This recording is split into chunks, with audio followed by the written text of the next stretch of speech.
আসসালামু আলাইকুম গাইস, কি অবস্থা সবার? কেমন আছেন? আশা করি সবাই অনেক ভালো আছেন। আজকে একটা ভিডিও নিয়ে আসছি আপনাদের মাঝে। সেই ভিডিওটা হইতেছে, দেখেন গাড়িতে একটা এক্সজস্ট ইনস্টল করছি। যেই এক্সজস্টটা হইতেছে যদিও কপি এসি প্রজেক্টরের, বাট আপনার লাউড শুনলে আপনারা ভালো লাগবে, আই থিঙ্ক ভালো লাগবে। তো চলেন সেই এক্সজস্টটা সাউন্ডটা আমরা শুনি।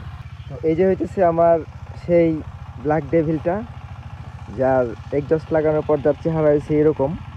ঠিক আছে, তো সামনে থেকে যদি দেখতে চাই তাহলে সামনের চেহারা হবে এরকম, আর একদম ফ্রন্ট প্লেস থেকে দেখতে হলে এরকম লাগবে, পুরা ডেভিল লুক। আর এই সাইড থেকে এরকম লাগবে, আর ব্যাক সাইড থেকে যদি দেখাই তাহলে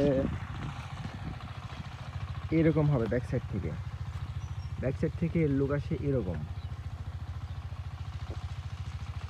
তো চলেন এখন একটা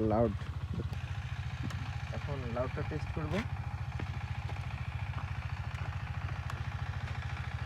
আগা এদিকে যাও।